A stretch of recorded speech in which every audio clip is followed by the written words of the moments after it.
Okay, so basically you play as this kid named Sora, right? And you have these two friends, Riku and Kairi. But Riku is also kind of like your rival, and you guys are always butting heads because you're trying to get Kairi's attention. And then you guys come from this place called Destiny Island, and you all like hang out there and have fun and whatever and play games. Then there was like this one night where Sora was home and he looked at Destiny Island, and there was like a hurricane or something going on, and there's a bunch of thunders that looked really scary. So he went to the island to find out what was going on. And then he goes into this one cave and he sees Kairi, and Kairi's all like weird and stuff. She's all like, "Oh, Sora!" And then like all of a sudden Kairi just like flies right through you and disappears. So then Sora doesn't know what the heck is going on. So he goes outside and then he sees Riku, and Riku's all like, "Oh, hey Sora, yeah, I'm evil now or something. I like the darkness." And then he disappears to like a dark portal, and this big monster comes from the sky, and then you have to fight this big monster, but like the portal or whatever, the hurricane like takes you away from the island, and then it throws you into this whole new place called Traverse Town. And in Traverse Town you meet a lot of different characters, like Final Fantasy characters, and that's also where you meet Donald and Goofy. And Donald or Goofy are basically like your two pals that go with you on all your adventures, but their mission is to find the king, and the king is actually King Mickey. So then you just go around all these different Disney worlds fighting these things called Heartless. So what a Heartless is basically like when a person's heart is taken out of their body, it turns into a Heartless, or like when basically darkness like consumes their heart. So the way to bring them back to how they used to be is you have this weapon called the Keyblade, and the Keyblade basically can defeat the Heartless. And when you defeat a Heartless, the heart goes back to the original person's body. But then anyways, you go through all these different Disney worlds, and you have to also like seal the worlds with your keys or something, because apparently every world also has like a heart or whatnot. So it's like you have to basically like seal it with your Keyblade, and then it like restores it or something. I don't know. But anyways, you go to this one world called Hollow Bastion towards the end of the game, and then you see Riku again, and Riku's all like, "You know, actually, I'm the real Keyblade master." And he like steals your Keyblade, and you're like, "Yo, what the heck, dude?" And then like through the whole castle, you have to go through it without a Keyblade until you get to the final room. And you see Riku there, and he has like a new attire. He looks all cool and edgy and whatever, and then Kairi's on the floor lying dead for some reason. And you're like, what's going on over here? And then Riku's like, "I'm gonna save Kairi." And then Sora's like, no you're not. And then he grabs your Keyblade back, and he's like, "Yeah, actually, I'm the real Keyblade master," or whatever. And then you guys fight each other and whatever.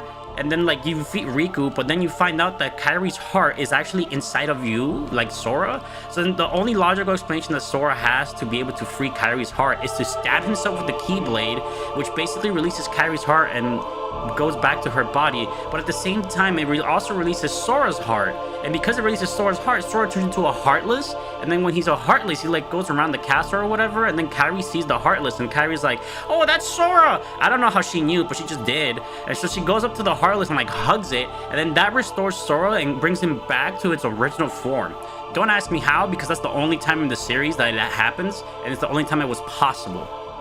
So anyways, you keep going through the castle, and then you meet this guy called Ansem, and you're like, "Who the frick is Ansem?" And Ansem starts saying like, "Yeah, I took over your friend's body or whatever, so I'm gonna use him now as my puppet." So then you go through this weird portal, and you start fighting Ansem and whatever. You actually go back to Destiny Island to fight Ansem, and then Ansem is like getting his ass kicked by you, and then all of a sudden Ansem's like, "Actually, you see that door over there? Yeah, that's the door to Kingdom Hearts. I'm gonna open it because that door is full of darkness." So then Ansem opens the door, but then the door actually shines a bunch of lights, and then he's all like, "Oh no, it's light!" And then on the other side of the door, you see Riku and Mickey, and you're like, "Wait, what? Where did Riku come from? I thought you took over Riku." But no, apparently Riku was free this whole time. But yeah, Riku and Mickey are on the other side of the door, and then they try to like basically close the door so Ansem can't go inside the door and like corrupt Kingdom Hearts or whatever. And that's basically the end of the first game, where you essentially see the door close, and then Mickey and Riku are like on the other side, and they close the door, so they're like stuck in there. And then like Kairi's like right there in front of you, and then for some reason like she's like drifting apart from you, and you're honestly only like 3 centimeters away, but for some reason Sora couldn't just like grab her and like bring her with her. I don't know why. But then like you start with the other game, which is actually Chain of Memories. It's not Kingdom Hearts 2. There's a game between the first and the second game called Chain of Memories. So what you do in Chain of Memories is that you're essentially looking for Riku and King Mickey at this point, right? But then you go into this castle called Castle Oblivion or Castle of Memories, where, you know, it has like 2 names. And while you go through this castle, you start meeting all these different members in like really cool black robes, and they're called Organization 13. So Organization 13 is just like these guys are just have like a bigger scheme or something. They don't really tell you exactly what they're doing. They just want to stop you. So they always get in your way. So you have to defeat like a few of them. But in reality, every time you go to this castle, you actually start losing your memories more and more and more. So like at the first part of the castle, you're all like, oh, I gotta find Kairi or whatever. But then like you start going to the castle and you're like, oh, I need to find Namine. And then you're like, well, who the frick is Namine? Yeah, so it turns out like towards the end of the game, at least with the Sora story, because actually you have to play as 2 stories. With the Sora story, you get to the end of the castle, you know, you kill everybody essentially, and then you meet the girl Namine, and Namine's all like, oh, hi Sora, I really like you or whatever. So what I did is I self-inserted myself into your memories, and I took away Kairi and I put myself instead. And you're like, yo, what the frick, dude? That's messed up. Like, that's not cool. I don't even know who you are. But anyways, she tells you that apparently because she was messing with your memories or something, you have to actually go into like this sleeping pod and like sleep or whatever, rest, so your memories can get repaired again. That way you don't lose all of them and you can just continue on with your adventures. So Sora's like, yeah, okay. So he goes to sleep, and then he just basically just sleep in the pod until the second game.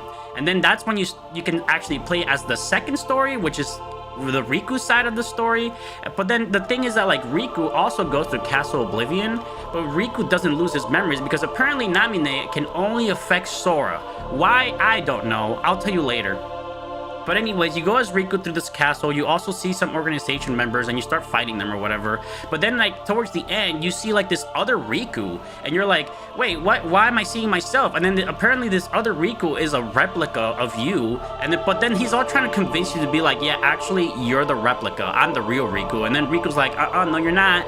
So then Riku kicks his ass, and then when he kicks his ass, somehow he like absorbs the replica inside of him. I don't know. And then you meet this guy named Diz, and Diz is all like, oh yeah, there's some crazy shit going on.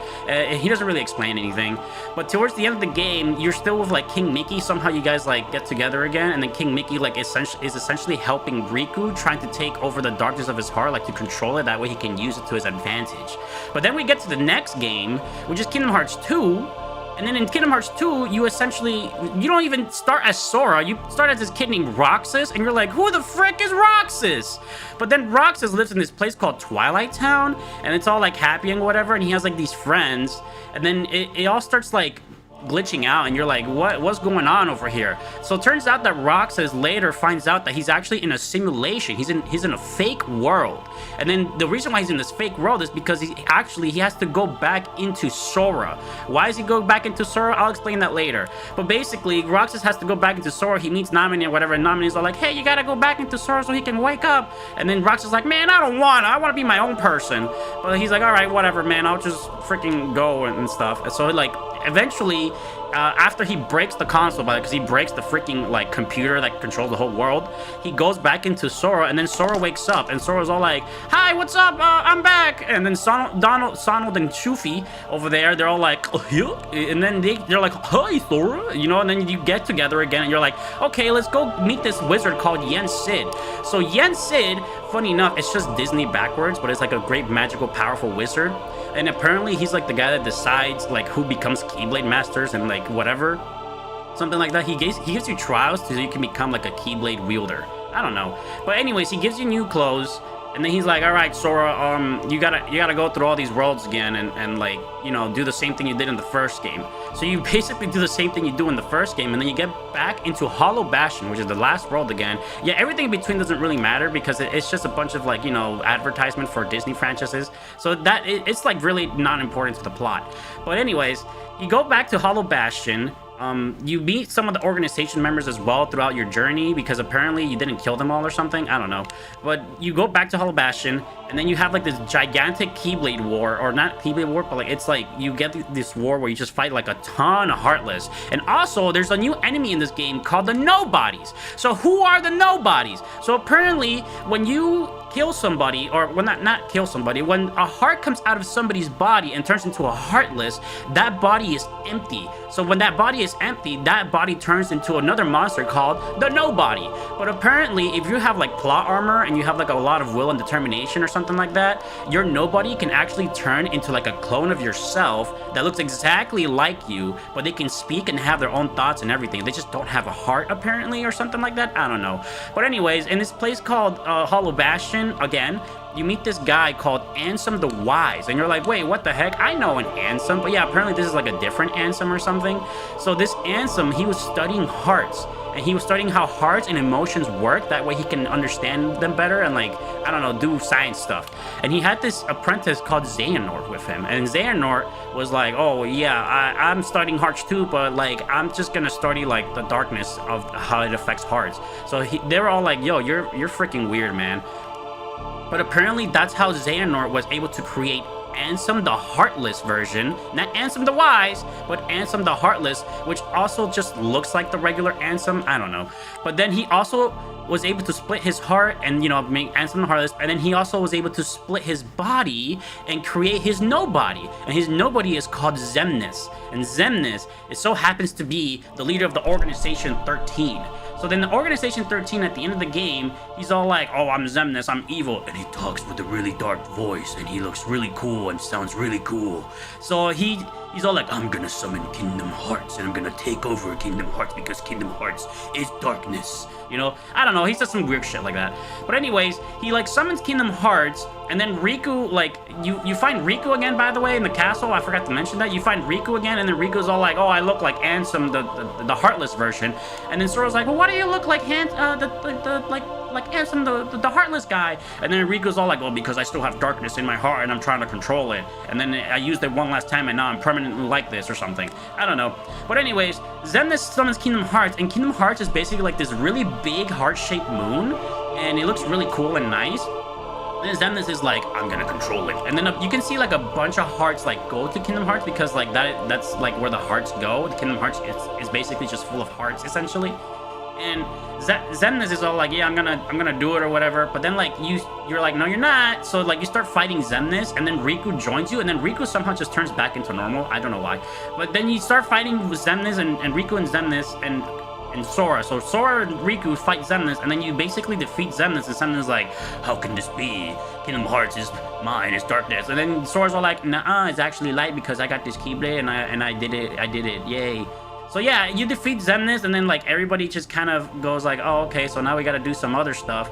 So then before the third game, there's actually like 2 games in between. And then one game is called 358/2, which is 358, and then literally like a slash and then a 2, because it takes place 358 days. And I guess the 359th day is just like 2 hours or something. I don't know. But anyways, in this game, you actually play as Roxas. You find out like who he is. So in this game, you play as Roxas, which apparently Roxas was created because when Sora like stabbed himself, you know, when he was trying to free Kairis' heart or whatever, he basically created his Nobody, and then he also created his Heartless form, but he turned into the Heartless form. So I really don't understand like how that logic works. Anyways, whatever, plot armor. So you play as Roxas, and then Xemnas is, like I said, he's an organization member, and Roxas so happens to be part of this organization because apparently the people that are created as nobodies, they go into this organization so they can finally get a heart back, because that's the whole point of the organization, or that's what they tell you anyway. They tell you that the whole point is so you can get a heart back, so you can be a normal person again. So then Xemnas is all like, come here, Roxas, you're gonna come here and you're gonna be hanging out with us, and here's your cool black robe, and you look really cool and edgy and whatever, and here's another 12 members. So you start meeting all the other 12 members, and one of those members is called Axel. And then Axel is actually like your best friend at this point, because like he's all like, oh man, I don't want to teach this little dude or whatever. But you know, you just go with missions in him, and then like after every mission, you start eating ice cream at the bell tower. So then every single time, you guys make it like a ritual or like a routine essentially, that you go to the bell tower after every mission, you eat sea salt ice cream. And then after a while, you get a new member, which so happens to be the 14th member. But then this person is like very mysterious, and they're like, oh, who the heck is this person? And you don't know who the heck it is. So then like Rox is like, okay, yeah, I'll teach you around or whatever. So then you go into some missions with them, and then you find out that it's actually a girl, and she's like about the same age as Roxas, and you're like, whoa, what the heck? And then you're like, well, what's your name? And she's like, oh, my name's Xion. And you're like, oh, okay, Xion, cool. So then you start doing missions with Xion, but then all of a sudden Xion is able to also wield a Keyblade. And you're like, wait, what the heck? Why is Xion able to wield the Keyblade? And I'm also able to wield the Keyblade. But it's not really explained or whatever. I mean, it kind of is, but like not entirely. But anyway, Xion was doing the Keyblade or whatever, and then like Axel's hopping from Castle Oblivion, which is where Chain of Memories takes place, and the headquarters of where the Nobodies are, because apparently these games take place at the same time. So then like he goes back and forth. So because of that, you as Roxas have to basically teach Xion like how to fight and whatever. And then you're all collecting hearts, you know. in reality, you're collecting hearts so Xemnas can do his master plan or whatnot. And then at some point, Xion is all like, oh, actually, you shouldn't get close to me. And then Roxas is like, what the heck is going on? What do you mean I can't get close to you? So, like, towards the end of the game, it turns out that Xion is actually a puppet created by Master Xemnas. And then what do you mean by puppet? It means it's a replica, just like how the Riku replica came out from Castle Oblivion and started fighting Riku or whatever. Yeah, anyways, Xion is all like, yeah, I'm a replica, you shouldn't get close to me. But then, like, because they were getting close to Roxas, Xemnas is like, nah, you can't do that. So then he basically reprograms her to be evil, right? And then, like, all of a sudden, Xion, you start fighting Xion, and then Xion, like, at the end of the game, you, like, essentially kill her. And you're like, no, Xion, I didn't want to fight you. And Xion's like, no, but you had to because, like, you know, he wiped my memories or something. And then, like, at the end, she's like, oh, you should get back into Sora because that's the only way he's going to wake up. And he's like, what do you mean he's going to wake up? Who's Sora? And then all of a sudden, Xion disappears and Roxas is all like, who else am I going to have ice cream with?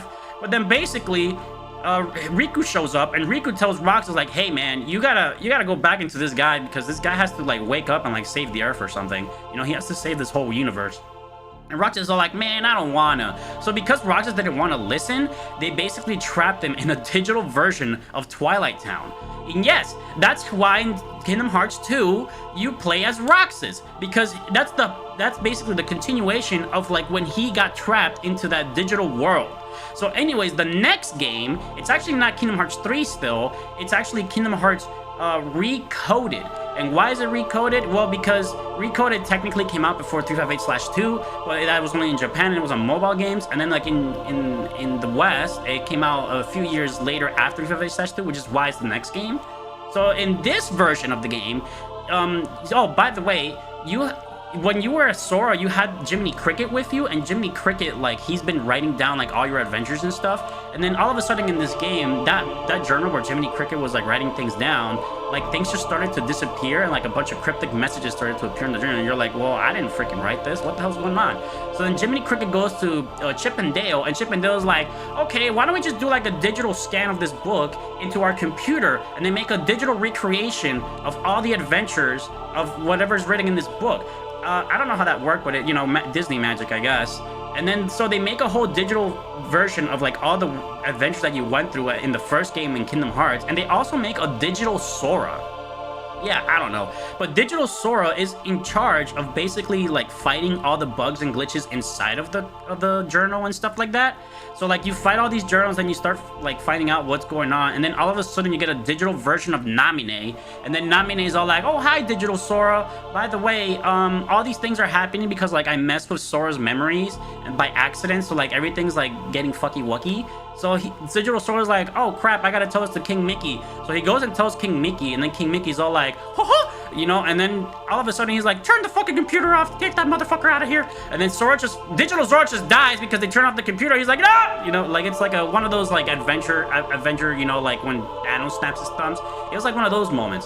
So then that happens, and then in the next game, it's actually still not Kingdom Hearts 3. We're almost there, don't worry. But it's actually Birth by Sleep. And Birth by Sleep takes 10 years before the first Kingdom Hearts game. And you play as three Kingdom Hearts wielders. I mean, as three Keyblade wielders. You play as Ventus, Aqua, and Terra. And then Ventus is like this young boy, and he's all like, oh, I'm confused. But then Aqua is all like, yeah, I'm like the straight A student. And Terra's like, yeah, well, I'm a C student, but, like, I also am a little edgy, you know? And then you're all under the guise of Master Ericus. And Master Ericus is basically like a light Keyblade wielder. Like, he's, like, in the light side of things. But he's trying to give them the test of mastery, which is the test where you can become a Keyblade master. But so Aqua passes, like, with flying colors, because, you know, Aqua's a straight A student. She's in AP classes and whatever. So Aqua's all like, ah, hi, I'm a Keyblade master. And then Terra's all like, yo, man, what the heck? I want to be a Keyblade master too. But then Master Ericus is like, no, you have too much darkness in your heart. You can't be a Keyblade master. So, you know, he kind of gets mad. He's like, yo, frick you, dude. So, you know, Terra is, like, starting to look for other, like, masters and stuff. And he runs into this one master. And this one master, you know what his name is? This one master's name is Master Xehanort. And then Master Xehanort is actually another Keyblade Master, but he's the Dark Keyblade Master, so he's in the dark side. So now you have Master Ericus and Master Xehanort, and to be honest, they are kind of like buddies, but they don't really tell you that. But anyways, when you play as Ventus like goes through this whole adventure, and then it's the same thing. You go through Disney worlds again, but then this time you're fighting this enemy called the Unversed. And what are the Unversed? Well, apparently the Unversed are like enemies that come out of people's negative emotions. Yeah, they basically come to life because of people's negative emotions. They turn into real things, but they're actually controlled by this one person called Vanitas. And you're like, who the frick's Vanitas? Well, we'll get there. So anyways, in your adventure, you know, as Ventus, because this is like one of the only times you see him, you run into this guy with like this really cool like black like suit and stuff, and like really cool and edgy, and he has like this helmet, and you're like, well, who are you? And he's like, well, my name is Vanitas, and you're like, whoa, so this is the guy that controls all the Unversed, you know, whatever. And he literally shows you like how he makes them and stuff. But then anyways, his helmet comes off, and then like he looks like Sora, and you're like, what the hell he looks like Sora? I don't know. But anyways, Vanitas tells Ventus like, don't you remember me? And Ventus is like, no.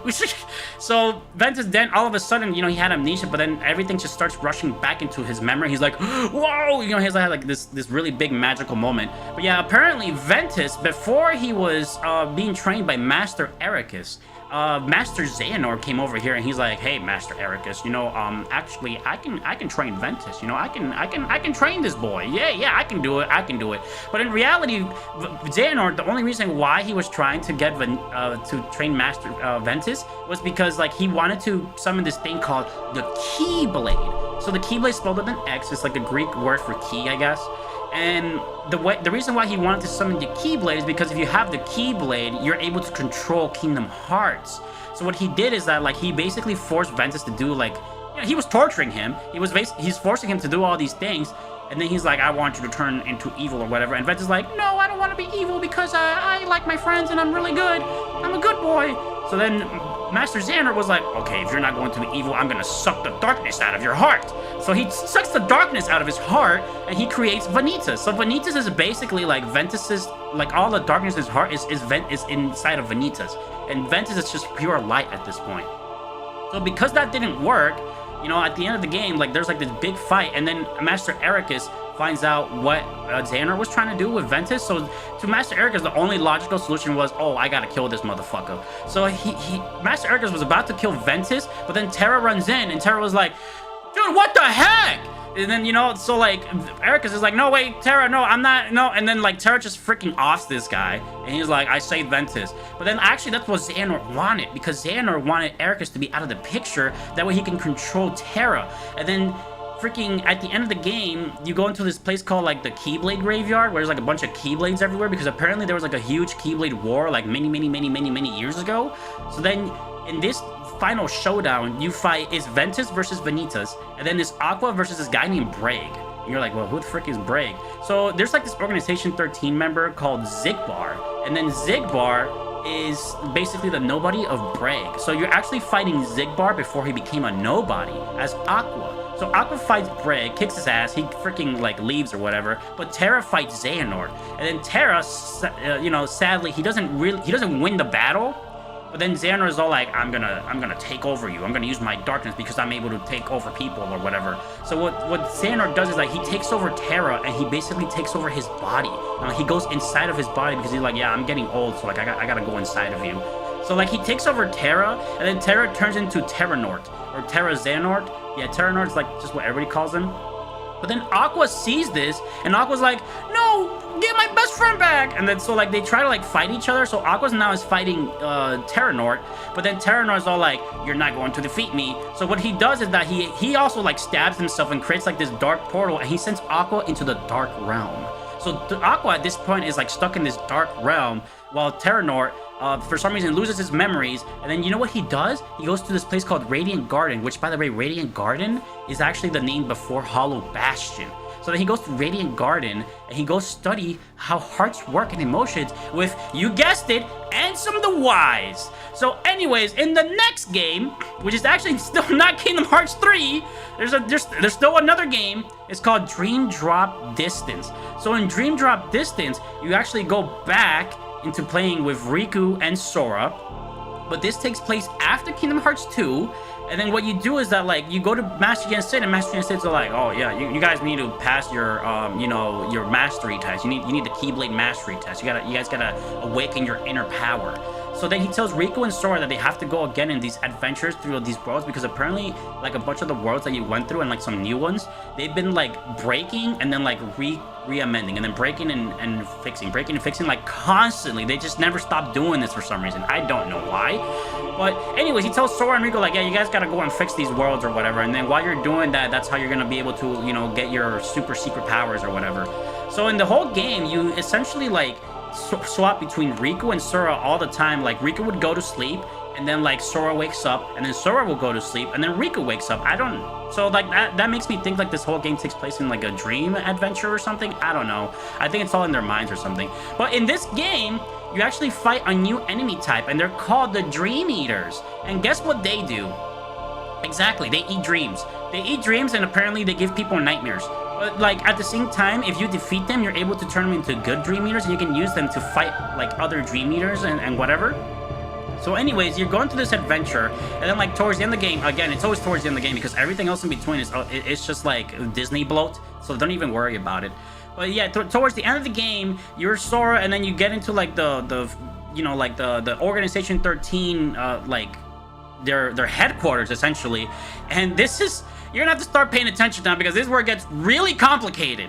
So apparently, Xehanort is there. You're like, what the heck? Why is Xehanort here? And Xehanort's like, yeah, actually, I am the real leader of the Organization 13, and I've been doing this really big, cool plan where, like, I'm gonna essentially take over Kingdom Hearts and everything. So what he did was that Xehanort went back in time into his younger self, which now, by the way, Terranort now is called Young Xehanort. That's the one that's with Ansem the Wise, studying hard. And he told this young Xehanort, he's like, hey, Snap, you got your memories back. Guess what? These are my plans. Here's some things so you can, like, travel through time or something. So essentially, Xehanort was starting to travel through time. And what he was doing was that he was, like, sprinkling, like, these little, like his own darkness. Like, he takes out his own darkness. He was putting it into the different members of the organization. Because what his ultimate plan was that he found out that in order to be able to control Kingdom Hearts, you need either 7 light shards or 13 light shards or 13 dark shards. And these 7 light shards are usually like 7 Keyblade wielders, or like the 7 princesses that you have to save in the first game.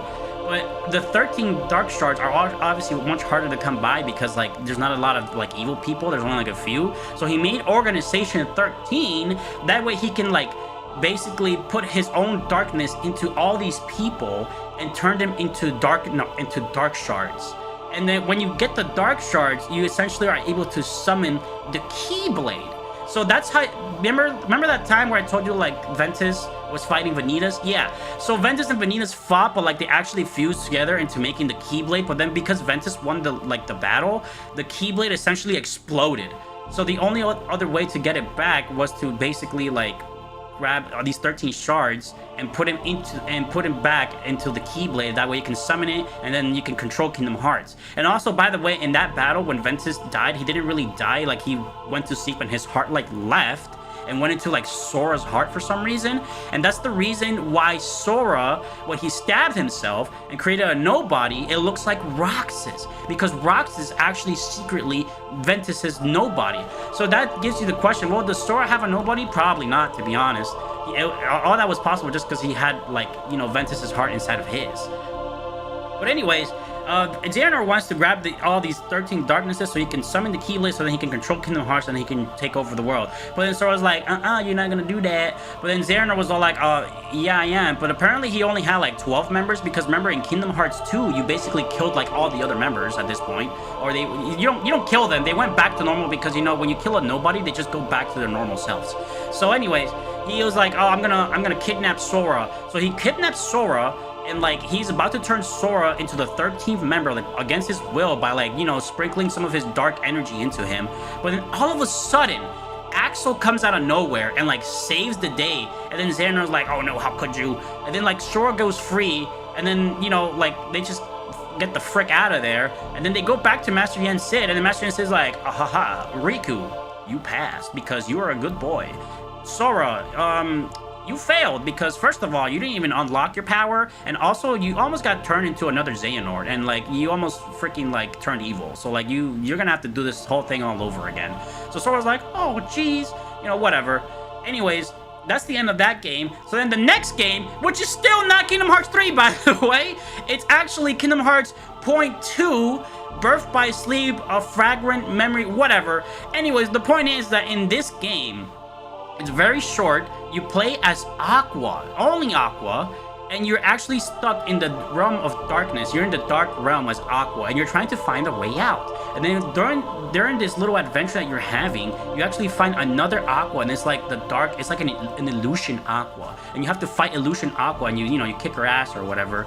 But then like towards the end, you don't really find a way to get out, but you actually do find Riku and Mickey. And for some reason, Riku and Mickey are there, and they find Aqua, and Aqua's like, oh shit, yo, what up? So like, then they get together, and then guess what? Guess what part of this, the story this is?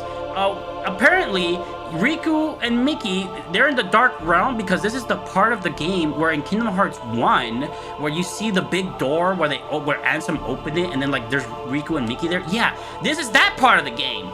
So Aqua is trying to help Riku and Mickey close the door to Kingdom Hearts. And like while this is all going on, they're all in the dark realm. And then this is how this game ties into Kingdom Hearts 1. So Aqua's like defeating Heartless or whatever, while Riku and Mickey are closing the door, and then Mickey like loses his shirt for some reason, I don't know. But then they close the door, but then all of a sudden like they lose Aqua again, like Aqua gets taken like somewhere else in the dark realm, and then Riku and Mickey are like looking for Aqua again in the dark realm, so they're all like stuck in there. But anyways, now we get to Kingdom Hearts 3. Yeah, we're finally there, guys. I know, it's crazy. Anyways, in Kingdom Hearts 3, you know, again, Yen Sid is like, hey Sora, yeah, you didn't look. Listen, you almost died. You need to do this test again. So then you gotta do the test again. He tells you to go to the Colosseum, which is Hercules. Like, I don't know why specifically that place, but anyways, you gotta go through all the Disney worlds again, whatever, you know. You meet some of the Organization 13. Oh, by the way, this is now called the original Organization 13, because apparently like all the new members are just basically old Xehanort, young Xehanort, is Xehanort's Xemnas, which is Xehanort's Nobody, and then Ansem, which is Xehanort's Heartless. So like those are like some of the members, and then the rest of the members are just like old members of the Organization 13, but they're the ones that got like taken over by Xehanort's darkness. I remember he's been sprinkling little darkness on like inside of them so he can turn them into shards. So yeah, you go through all these things, and you meet all these other people, and then like you go through all the stupid worlds or whatever, you do the same thing. But then there's a point where like you have to go into the dark realm, and then you're playing as Riku all of a sudden, and then in Riku and Mickey, you know, Mickey's all like, door to darkness, you know, like he says that a lot. He loves saying, is this the door to darkness? I don't know, Mickey's just has an obsession with that. But anyways, you find Aqua again, you're like, hey Aqua, hey, what's up? But then Aqua's all like, I am evil now, my name is Anti-Aqua, because apparently Aqua was just like stuck in the realm of darkness for like 10 freaking years, and because being stuck in there for so long, like it just turns her evil. So then you and you as like Riku and Mickey have to fight Aqua, so then Aqua can come back to normal. But you almost lose that battle, and then all of a sudden like Sora opens a portal and like just lands exactly where they have to be, and then Sora and Riku do like this really cool like double tag team on Aqua with like their Keyblade or whatever, and then Aqua just goes back to him and she's like, oh my god, I'm so sorry, wait, we gotta go rescue Ventus. And then Aqua's like, okay, I know where Ventus is because I hit his body while his heart healed inside of you, Sora. And Sora's like, whoa, you know, like whatever. So anyways, you actually go back into Castle Oblivion, because apparently Aqua turned like the castle where they used to be into Castle Oblivion. So then she turned the castle back into the normal castle where like they all trained and whatever. And then Ventus is just there like chilling, sleeping on a freaking chair. And then Sora's like, oh, I need the power of awakening, I need to do it now. And then all of a sudden Vanitas appears, and Vanitas is all like, yeah, what's up, I'm actually not dead, I'm real still, hey, what's up? And then Aqua and Vanitas start fighting while Sora tries to awaken Ventus. And then Sora eventually learns the power of awakening. Isn't that cool? And Sora wakes up Ventus, and Ventus is all like, don't hurt my friends. And then like Ventus and Vanitas start fighting each other. But then after that, all that happens, like, you know, Vanitas runs away or whatever. and then you freaking like go into this other place, and you actually like talking to Ansem the Wise. Yeah, by the way, he died, but he came back to life. I don't know how the frick he came back to life. And also Ansem the Wise is Diz. But anyways, you talk to Ansem the Wise, and Ansem the Wise is all like, oh, I want, and Sora's all like, I want to bring Roxas back. And then Ansem the Wise is okay, well, if you want to bring Roxas back, we need a replica. But like, where are we gonna get Roxas's heart? Because Roxas's heart, you know, like, he's not a real person. He went back into you because he was your nobody. So then Sora is like, wait, what about the digital computer where you stuck him in the digital prison of the digital hell of the digital version of the Twilight Town? And he's like, oh, we could just grab the digital version of the digital heart of Roxas and put it into a replica. That's so smart. Yeah, I don't know what's going on in this series at this point. But anyways, he tells that to Sora. Sora's like, all right, cool, go get a replica, you know, because apparently they can just make replicas now. And also, two people that are working with Ansem the Wise are one of the two members of the new Organization 13, but that they do have like a dark Xehanort matter inside of them, but like they're like, yeah, man, screw Xehanort, peace out, you know, like, so they went to help Ansem the Wise to do good stuff, I guess. But anyways, at the end of the game, you get to this. You go back to the Keyblade Graveyard, and the Keyblade Graveyard, Xehanort's all there like, haha, I am evil, you have to fight me now. But then it's not like old Xehanort, it's actually like, it's young Xehanort, it's Terranort. But I don't know what the difference is between Terranort and like young Xehanort, but I'm guessing that these are the same person, but like young Xehanort is one of the time travelers, and then Terranort is just like the regular Terranort that's just like, yeah, I'm evil. But anyways, you fight Terranort, and you get your ass kicked. He kills everybody. He kills Aqua, he kills Ventus, he kills Sora, he kills Riku, and I think Kairi's there for some reason too. And he kills Axel, because Axel's now a Keyblade wielder, by the way. Anyways, he kills them all, and then Sora appears in this land where it's just like clouds everywhere, and it's called the Last World. And then the Last World, you meet this little cute little plushy character, and he's like, oh, you gotta put your heart back together, Sora. So then Sora goes through like these little adventures where he puts his heart back together, and then he was able to revive himself, and he was able to revive like all of his friends too. And I think like he basically revives them right before the final battle again with like young Terranort or whatever his name is. And then he actually kicks his ass this time. He freaking kicks his ass. But anyways, he kicks his ass, and then like all of a sudden, he's all like, oh no, this can't happen. And then like old Xehanort pops up, and old Xehanort is all like, yeah, I got my 13 darknesses here now. So then he gets all his 13 darknesses or whatever, and he freaking like pops out a maze for some reason, and then you gotta go through this maze and basically defeat all the Organization 13 members again. But then like while you go through it, all of a sudden like you're fighting, I believe it's like, well, Axel's with you and Riku there. So then you see another replica Riku. But then this replica Riku is not the same replica Riku from Chain of Memories. There's actually another replica Riku. So there's actually 3 Rikus in this game at this point. And this replica Riku it's one of the organization members that like Xehanort put some of his darkness inside of it. So he's like Dark Riku. That's what they call him, but he's still a replica. And then the way that Riku defeats Dark Riku is by summoning replica Riku that's inside of his heart for some reason, and like talks to him, and he's like, oh, hi, it's okay, man, you're gonna be fine. But anyways, all of a sudden they get a replica out of that, and then you start fighting this other member, and then it's Xion. So Xion is back, but she's evil because obviously, you know, like Xehanort reprogrammed her or whatever. And then Xion, all of a sudden, Roxas comes out of nowhere, and Roxas is all like, hey, Xion, remember me? We had ice cream together. And then Xion's like, oh my god, I do remember you. And then Xion turns good. Yeah, I don't know. But anyways, so now at this point, Sora, Roxas, and Xion are all able to live at the same time, but you gotta remember, Xion and Roxas are just replicas, but I guess because they have their real hearts, which, by the way, for some reason, like, Xion's heart came out of Sora, they turn into real people? I don't know.